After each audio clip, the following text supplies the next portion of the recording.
दुनिया की तमाम छोटी और बड़ी खबरों के लिए हमारे चैनल को सब्सक्राइब करना न भूलें और बेल का बटन जरूर दबाएं। दोस्तों नमस्कार। सरकार को गरीबों का ख्याल कब आता है? जब चुनाव नजदीक आ जाए तब मुद्दा उछाला जाता है।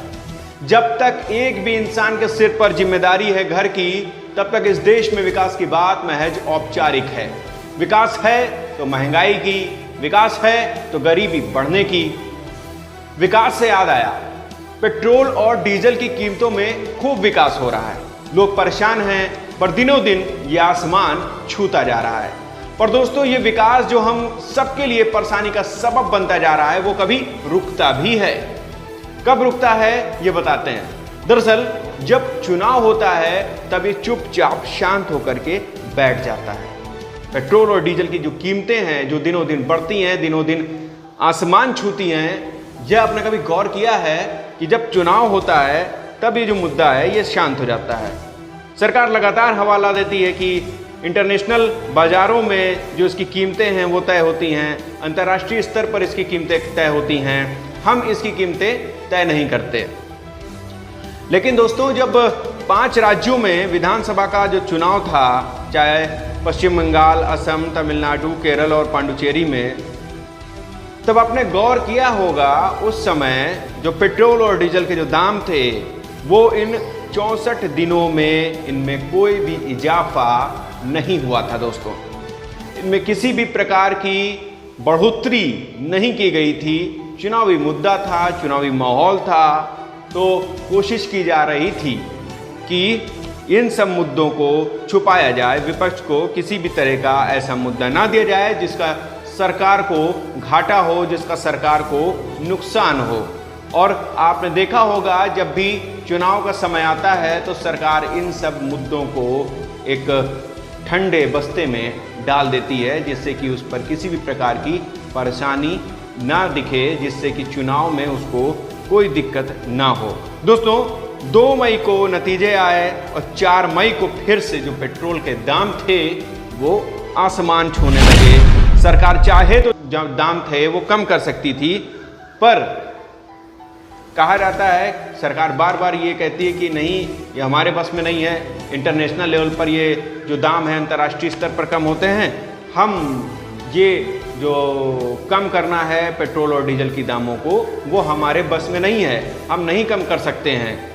अब मैं आपको एक आंकड़ा दिखाता हूँ। जब वो आंकड़ा पूरा देखेंगे, पूरे मुद्दे को समझेंगे, तब आपको ये बातें समझ में आएंगी कि सरकार जो तर्क देती है कि ये सरकार के हक में नहीं है कि पेट्रोल और डीजल के दामों को वो कंट्रोल कर सके, तो ये साफ तौर पर सरकार का जो तर्क है आपको ये गलत नजर आएगा। कैसे गलत नजर आएगा? दोस्तों, 25 रुपये 75 पैसे का इजाफा अभी तक पेट्रोल के दामों में तब से लेकर के इतना इजाफा हो चुका है, इतना बढ़ोतरी हो चुका है, जो मैंने चुनाव के समय की आपको बात बताई।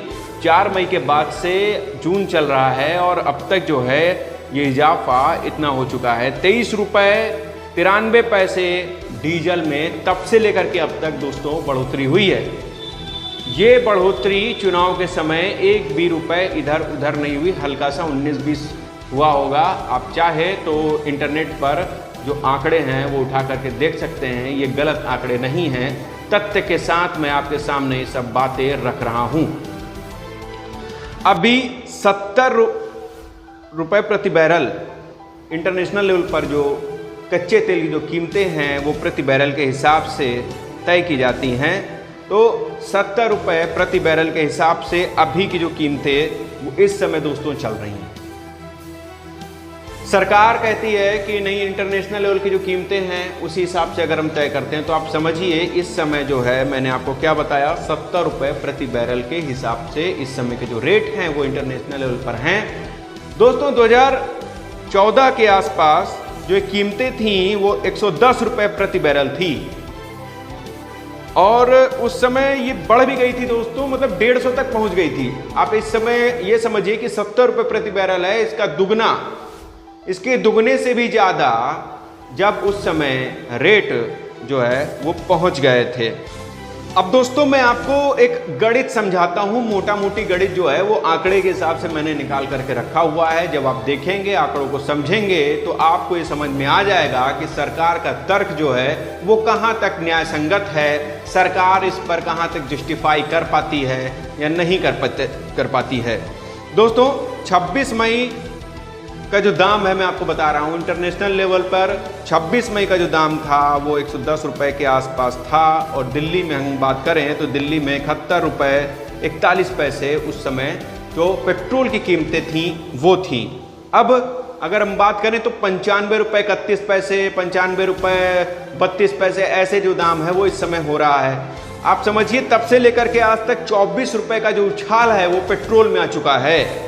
दोस्तों कितना उछाल आ चुका है? 24 रुपए से भी ऊपर का उछाल आ चुका है तब से लेकर के अब तक। जब से चुनाव का मैं बता रहा हूं, जब चुनाव खत्म हुए हैं, 5 राज्यों के विधानसभा जो चुनाव थे, उसके बाद से मामला कितनी तेजी से ऊपर भाग रहा है आप देखिए और आप समझिए। डीजल की जो कीमतें थी दोस्तों 56 रुपए 71 पैसे उस समय थी। इस समय क्या है? 86 रुपए 22 पैसे जो रेट है इस समय चल रहा है। पेट्रोल डीजल की हम बात कर रहे हैं तो डीजल का दिनों दिन, क्योंकि जो देखिए डीजल और पेट्रोल की कीमतें दोस्तों कैसे तय होती हैं, हर रोज सुबह 6 बजे इनका जो है वो डाटा निकल जाता है, जो पेट्रोल और डीजल की कीमतें उसी हिसाब से घटती और बढ़ती रहती हैं। दोस्तों तब से लेकर के अब तक जो है 35% इंटरनेशनल लेवल की हम बात की जाए तो 35% दाम जो है वो कम हो चुके हैं तब से लेकर के अब तक।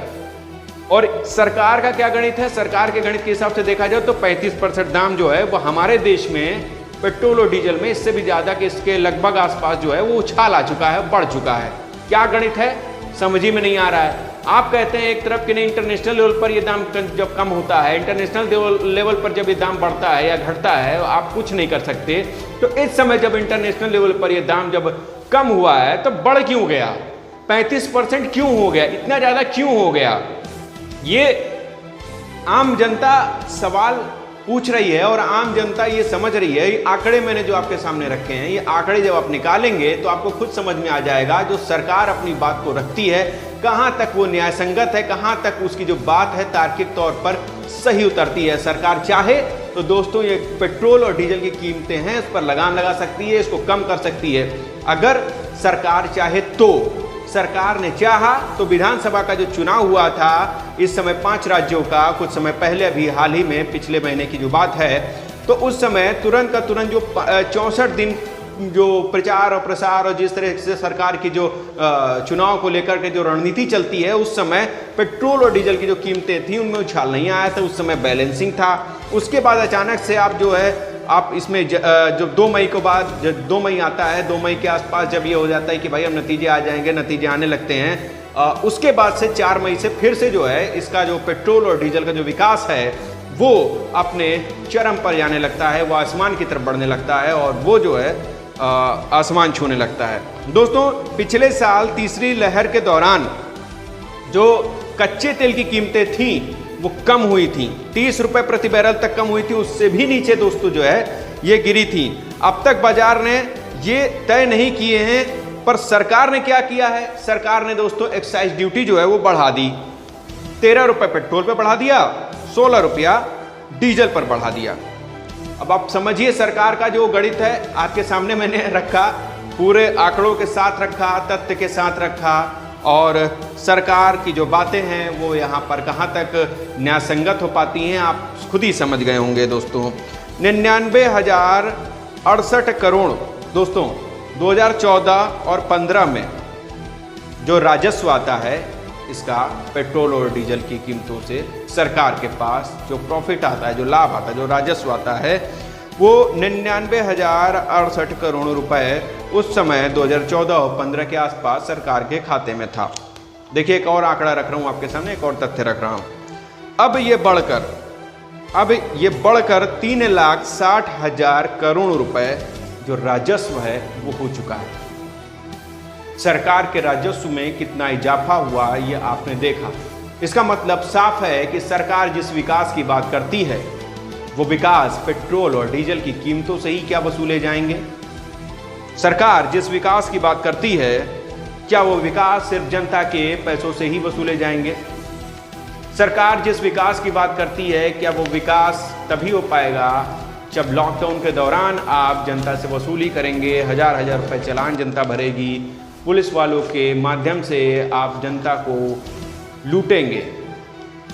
जी हाँ, जनता टैक्स देती है, जनता टैक्स भरती है, उसके बाद भी आप राजस्व के जो नए नए जहाँ आपको प्रॉफिट होता है, जहाँ आपको दिखता है कि नहीं यहाँ पर तो जनता के पास किसी भी तरह का कोई रास्ता नहीं होगा, कोई ऑप्शन नहीं होगा, वहाँ पर आप टैक्स लगाने और जनता से वसूली करने के अलावा भी एक नया टैक्स लगाते हैं, दामों को बढ़ाते हैं। इंटरनेशनल लेवल पर आप तर्क देते हैं कि नहीं ये हमारे बस में नहीं है। अंतर्राष्ट्रीय स्तर पर जो हालात हैं वो बनते और बिगड़ते हैं।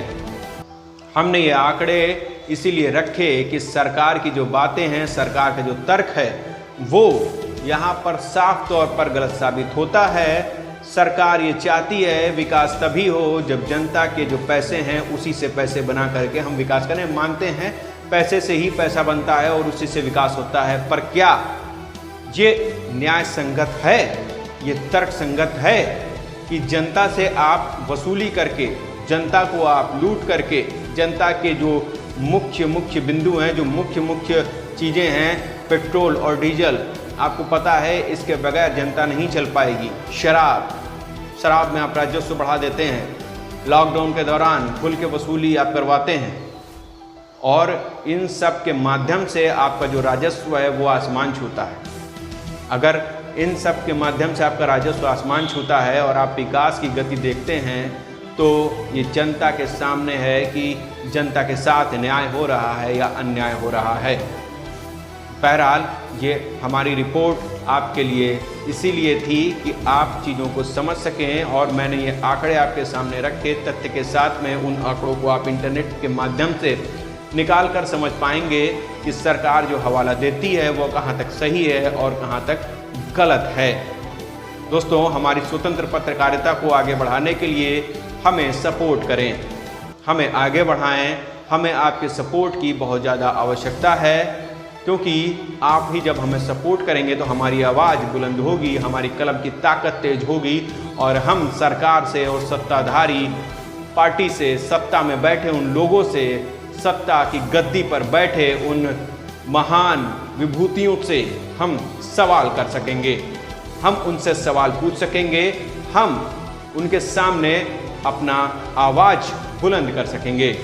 इसीलिए दोस्तों, आप सबसे अनुरोध करता हूं, कृपया करके हमें आगे बढ़ाएं, हमें सपोर्ट करें, हमारे वीडियो को अधिक से अधिक फैलाएं, हमें लाइक करें, हमें सब्सक्राइब करें। कुछ भी सुझाव, राय या मशवरा देना हो तो हमें कमेंट के माध्यम से दोस्तों कमेंट जरूर करें। इसी के साथ विदा लेता हूं, फिर आऊँगा आपके सामने एक और सत्ता से सवाल पूछने और सत्ता के सामने सवाल रखने। नमस्कार।